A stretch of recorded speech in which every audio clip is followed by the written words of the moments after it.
Travis Wangutzel. Kind of bored today. So, since combined on the two channels, I've got over 120 views. How did YouTube let that one go? We'll do another version of that, which historically shows that this video will tank. But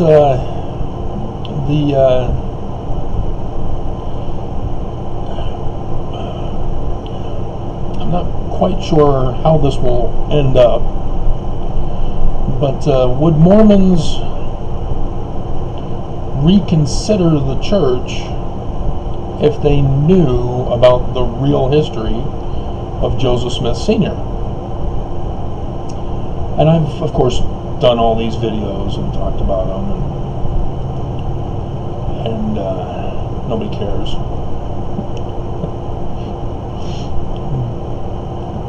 But I went searching and found, back in the 2000s, after the Da Vinci Code was so popular, Mormon scuttlebutt here in the Salt Lake Valley, everybody was hoping that Dan Brown, he was coming to Utah, and they were hoping he'd, do something here in Utah for his next book. And of course, no. Dan Brown really doesn't know his subject matter. He's just going with the popular flow, and it just turned into a successful book that he was able to tap into the audience that desired it, and was able to score Tom Hanks to help further boost it to success and what have you. So if only I had Tom Hanks to double for me on my videos, yeah, a lot more people would be watching, right? So KSL is the one who did the article, and it's titled Mormon Connection in Next Dan Brown Book. No. It's a question mark. The answer is no. Spoiler alert. In case anybody was wondering. Carol Makita was the one who was reporting 24th of May 2006 at 10:10 p.m. What are you doing up that late, girl? So, well, she probably turned it in early and on time or whatever, and then they got it onto the... So, I don't know, maybe. Internet wasn't that great back then. It was still the dial-up AOL. With the success of the film version of the Da Vinci Code, many wonder what's next from author Dan Brown. Freemasonry, the oldest and largest charitable fraternity in the world. He's done other books other than the Freemasonry stuff. That's just what became popular. I actually like the book, can't remember the name of it. Probably have to Google search it here real quick. Dan Brown books. Oh, yeah, Deception Point and Digital Fortress. Both of those I liked. But yeah, The Lost Symbol was the next one after Angels and Demons. Yeah, he did it in 2009. Inferno was 2013. Yeah. And Da Vinci Code. I actually like the original Angels and Demons. Kind of a bummer. Wait a minute, there's an Origin in 2017? Why have I not heard about this?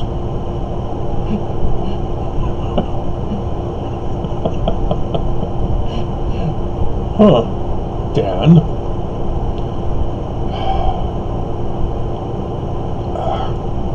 I'm gonna forget. I'm gonna write it down. Dan Brown books. And of course the ink's running out.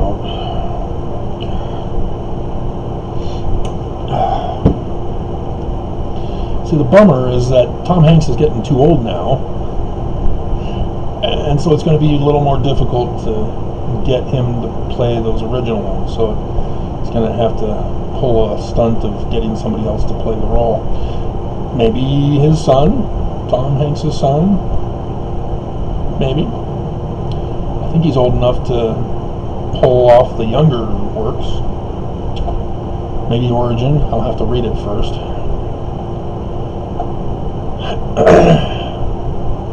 And so anyway, Carol goes on to say, the Freemasonry, the oldest and largest charitable fraternity in the world,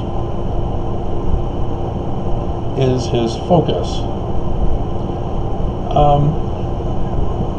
Carol, you're a reporter. Shouldn't you be doing research? Dan Brown saw the Salt Lake Masonic Temple building. Oh, why not the Salt Lake Temple?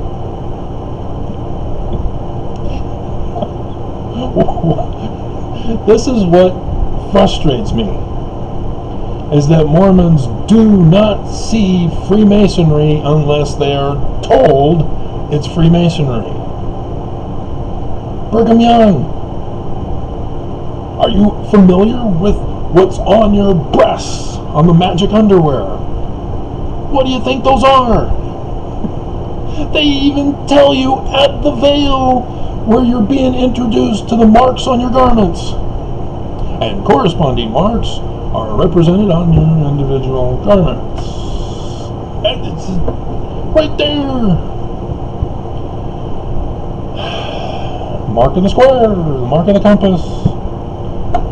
Oh my God. Carol. And so yes, I've had ideas. They were cut short. This was back in 2006. So yes, everything was cut short back in those days. If you've heard those videos of mine. I was at the church.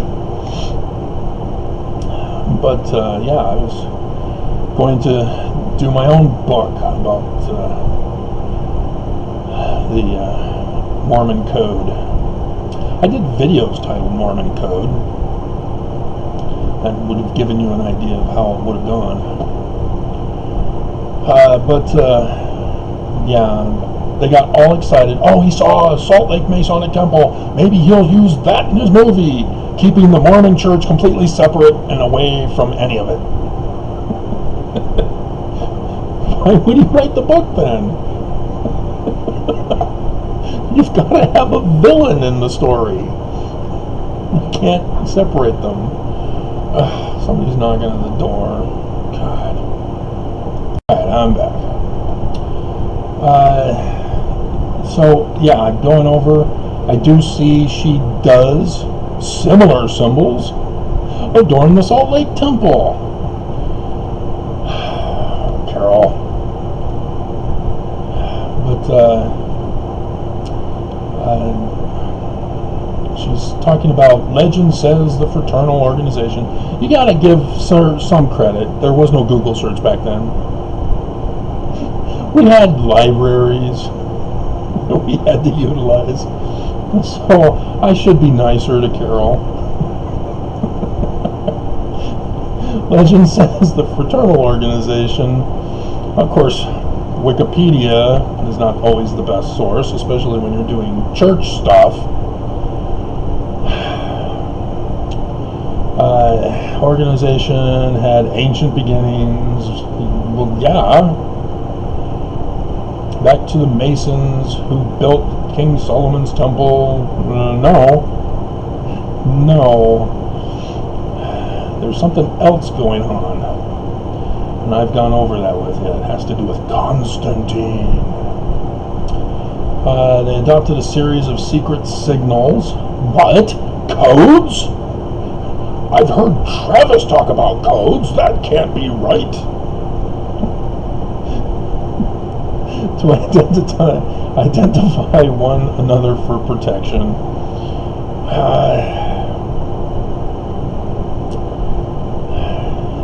Yeah, every lodge You mean Cultural Hall after 1826, which used to be an actual temple?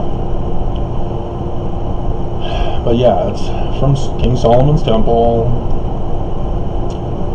And let's see, the plot of Brown's new book, The Solomon Key, no, it was The Lost Key. I thought she said at the end that it may not be titled that. Apparently involves the murders of current political leaders by a man connected to the Freemasons.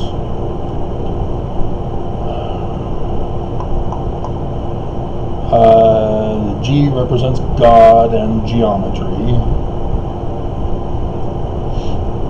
Square and the compass represent truths.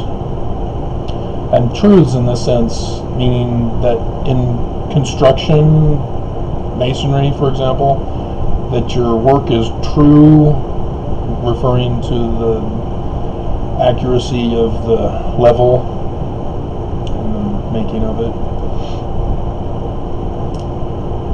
Just so that you don't get confused. We did tour Temple Square, and then it was 2 years ago, 2004. Okay, Aaron Wilhelm, David Brown. So yeah, if he had Google search back then, oh my God! Assuming it was before the church tampered with Wikipedia and made it complicated and deceptive and mysterious. But yeah, Dan Brown would have seen right through all that. Let's see, Donald Q. Cannon, church historian and doctrine. There are so many symbols that are very similar. Even the external symbols, like the all-seeing eye, you made the inverted pentagram. It's on the keystone. We know all about keystones in the church. What about the keystone on the Salt Lake Temple? Above the doors. Keystone. What's that? What does that mean? What is that symbol? Let's see. Joseph Smith had been shot to death in Carthage jail. He sent... No, he didn't. He did not. Nope. That is one of the historical lies that never happened. He was shot in the jail room as he was leaning over his dead brother. He did not go to the window. He was shot in the back and then dumped out the window.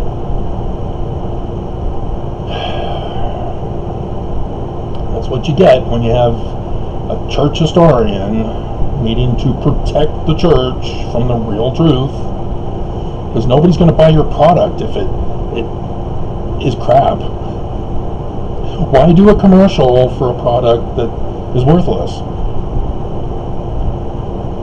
You know, have, like, for part of the balanced nutritional breakfast, instead they have at the bottom in the small print, mothers, this may cause diabetes, type 2 diabetes in your children. We strongly suggest you not give this to them.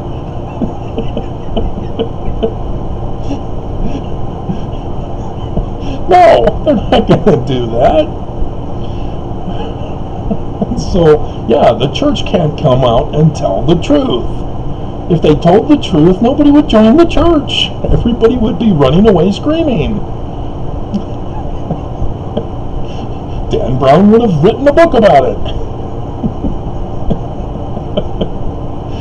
So, it's that simple. It's not hard to figure out. Masons refuse to admit Mormons. Well, yeah, because Brigham Young violated the whole thing after Joseph died. They were a bit pissed with what he was doing in the temple, because they had gotten the lodge banned And Brigham Young violated the banning of the lodge by merging it in the temple.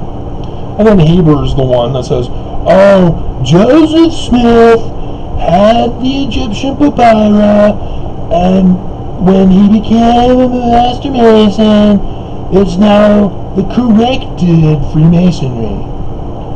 You got to know your origins of these myths that are going around in the church. Because when you realize who Kimball is, again, Dan Brown would have written the book about it, as I was intending to do. Dun, dun, dun, dun. Dan Brown, no doubt, has found fascinating examples of Masonic symbolism. Oh, God. Now, he needed a backstory. Protagonist, antagonist. And lack of the internet with lack of Google search prevented Dan Brown from doing a book about Utah. It's that simple, not complicated. But yeah, if the church had been out front with him, oh, Dan, welcome to the administration building. I'm President, it would have been Hinckley. I'm President Hinckley. Let's tell you all about the real history of our church. Brigham Young and Heber C. Kimball infiltrated the Joseph's organization after finding out that Smith Sr. had been involved with the disappearance of William Morgan in 1826. And they wanted revenge for the anti-Mason movement burning down their temples. Brigham Young especially, because the church could not heal his wife. And so when she died, he decided to join the church instantly for revenge. So they recruited what became known as the Danites and had a secret combination within Joseph's organization that kept getting in trouble but getting Joseph blamed for it. So Joseph was constantly in trouble with the law because of the Danites. And so, because they couldn't get rid of Joseph, kept getting out of jail, they had to murder him. And then they fled the country, had sex slavery trafficked out into Mexico territory, as all sorts of criminal activity commenced. And the United States finally came in, tried to calm them down, refused to do it, rebellious, corrupt, and so the Edmunds-Tucker Act finally defeated the church. But they rose from the ashes and now are evangelical Christian. So, yeah, that's that simple. Wouldn't that be more exciting of a church history? Going to seminary, taking the Doctrine and Covenants, and this is where Joseph Smith Sr. was talking to Joseph Smith about how disappointed he was for allowing Martin Harris to not feel comfortable with the excessive amount of Freemasonry in the 116 pages, and so Martin Harris was going to take it back to his anti-Mason committee in Palmyra.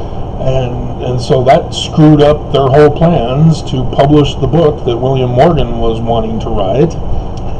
So they had to figure out something else. So Joseph banned his son Joseph out into Susquehanna River, away from Harmony, north of Pittsburgh, where Sidney Rigdon was working on it in Ohio. Oliver Cowdery took the first 116 pages to Joseph, who had a sheet between him and Martin Harris, so that Martin Harris would believe that Joseph was using his magic hat with rocks in it. And that was all ruined, so now Senior had to rewrite the 116 pages, as he suggests. You know, I would have been fascinated. That would have been awesome. You know, knowing the real history. But nope. Oh, Heavenly Father and Jesus, created by Constantine as historical, given a brand new Greek word, homusius. And so all the sites in Israel were therefore turned into history of this Jesus guy, who was apocalyptic literature in the Gospels prior to. And so, yeah, he says that you're going to join none of the Christian churches, for I am an abomination in my sight. And Mormon's not thought about that. It only says 2 personages. We assume, because of the 1923 reincorporation of evangelical Mormonism, that it's Jesus, the historical Jesus of the Roman period, created by Constantine. And he says, Christianity is an abomination in my sight. Their creeds are an abomination in my sight. The Nicene Creed. Jesus made historical. See, I was more stuck on, wait a minute, he's not baptized, he hasn't received the gift of the Holy Ghost, he hasn't been through the temple.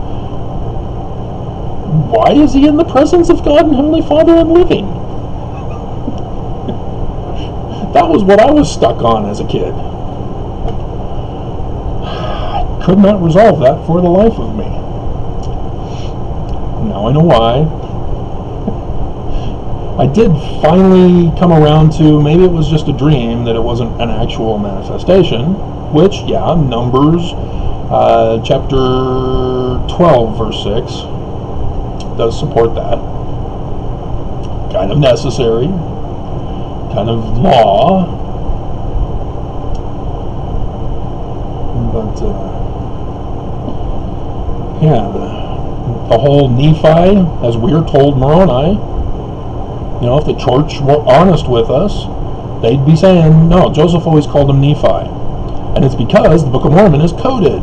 Because, yeah, the Roman period history Jesus created by Constantine, yeah, he didn't really make an appearance on the American continent in 3rd Nephi chapter 11. Didn't happen. It's code. Because Joseph Smith Sr. was a York Rites Freemason. And as a York Rites Freemason, they had the highest rank of Knights Templar. And as Knights Templar came Friday the 13th, because the Pope was a little jealous. They had Egyptian gold treasure plates, and so they were accused of worshiping the Egyptian deities over him, I mean Jesus, and so he referred to them as worshiping Beelzebub or Baphomet or whatever, and so justified in rounding them up for a Spanish Inquisition. And you know, we all have learned how they ran those tests. You put a cement block on their feet and you dump them in the water. If they sink, then you know they weren't a witch. If they float, they are a witch, and you need to make sure that they burn at the stake immediately, because they're like a duck. Not dead yet. Good old Monty Python. Always good for a laugh.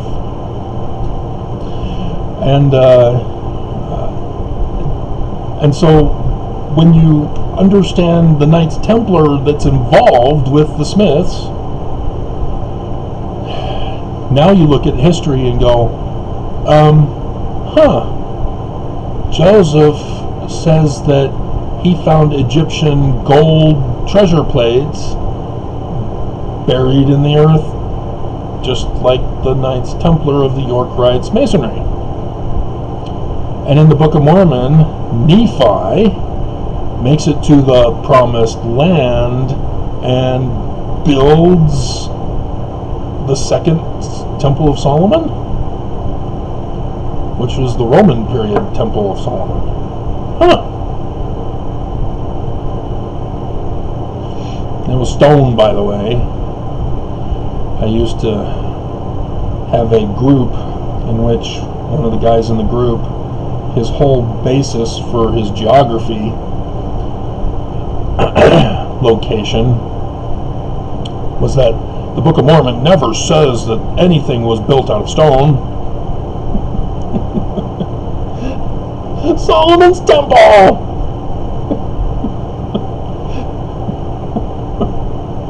Stone is not a precious thing, even though it's, if you, was it before or was it after, where it says there was lots of gold and silver, plentiful, precious things all over the place.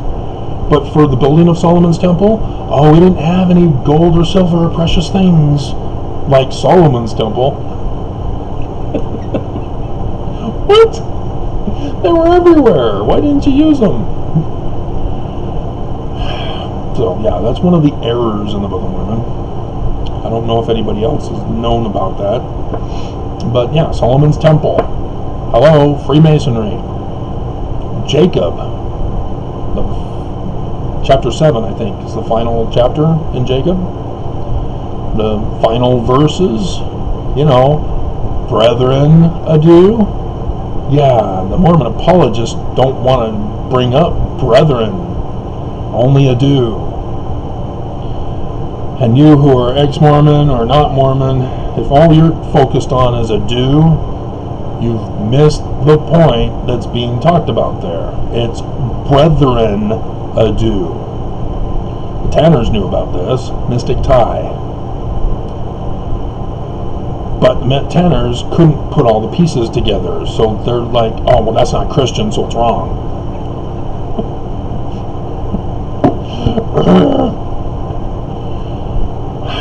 No, that's the Scottish rites, Mystic Tie, the legendary Scottish rites Grandmaster or whoever, who goes to the one lodge and gives the Mystic Tie. Brethren adieu.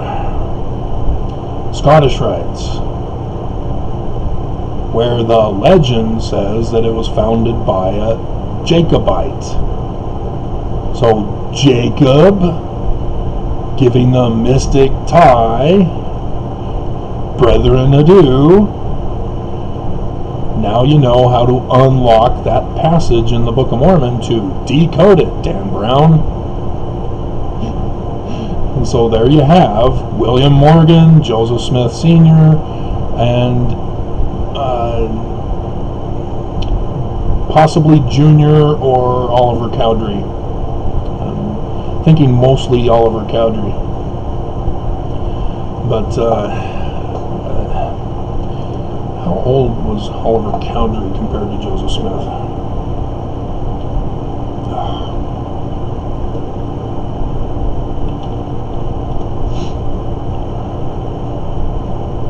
1806. He was younger. Huh. So, yeah, he was entrusted more than Joseph was. No wonder he was pissed in 1838 and left.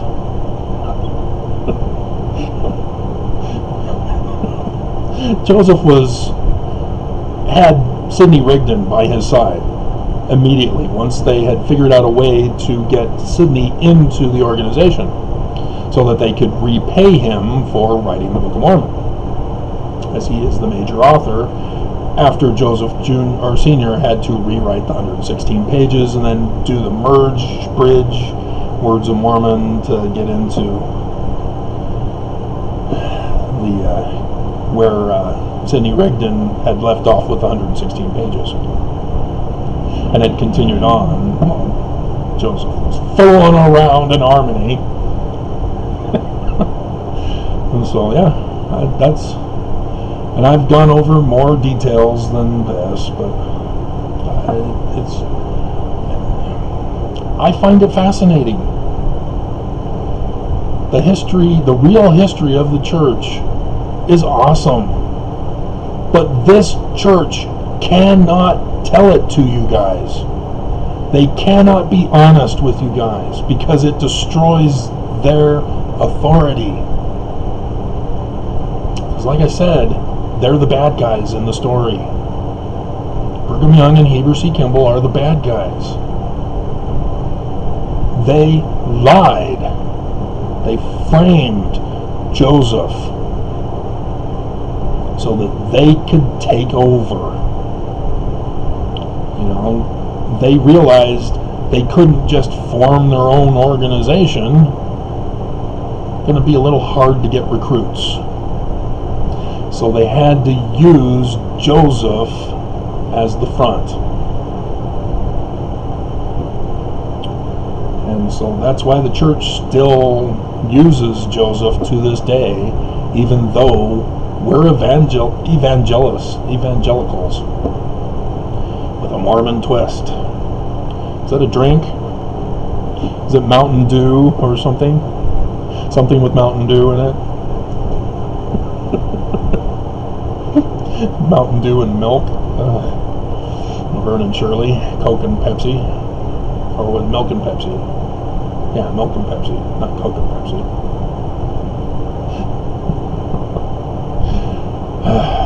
So yeah, it's so frustrating to hear other people think they know things and, oh, wouldn't it be neat? Oh, fun. When they're like clueless. And so yeah, Millet talks about something in there too. I took it off the screen, didn't I? So yeah, that's basically it. I'm still waiting for God to fulfill His promised word. He's taking it to the limit here. Like I've told you guys, church isn't true. They're the bad guys in the story. So guess what you think they're up to in these latter days? Oh, right, the Book of Mormon was coded, wasn't it? Wonder which time period it was coded about. I wonder what the title of liberty, for example, is talking about when they're battling the Lamanites but have to deal with the kingmen trying to overthrow the government and destroy the Constitution back at the Capitol. As you have Joseph Smith saying, hey, the Constitution will be on the brink of ruin and America will be under attack by those who want to restore the monarchy. But Mormons will stand strong and defend the government from the overthrow and the takeover of a monarchy. Right? So now that the Supreme Court has rendered their ruling, if you do not vote for MAGA, your vote doesn't count. Isn't that great? So, yeah, Democrats aren't doing anything anyway. Oh no, we've got full control. We have no power. What do we do? Oh, the Republicans are refusing to work with us. Oh no, what do we do? Let's try to be friends with them. They keep saying this big lie. And they keep saying, no, we don't want to be your friend. God. They just voted against the infrastructure bill today. Huh. What a shocking surprise. You know, if they'd done away with the filibuster, they could have had this already passed and implemented. But nope. Worthless. So yeah, the Democrats are betraying America with MAGA. Isn't that great? We're all doomed. But the Book of Mormon at least warned us. Oh, right, there was a King Jacob in 3rd Nephi, chapter 7. Wow. Right before the natural disasters from climate change. It's all right there. Then you have Doctrine and Covenants 45, verse 31. as the Doctrine and Covenants was coded as well, but it says, oh, there's going to be a desolating scourge, a viral outbreak. Isn't that great? How did he know? Must be magic. You can do magic. I realized I had to... Damn it. Alright, I'm done. I'm just rambling now. Explaining my frustrations to you.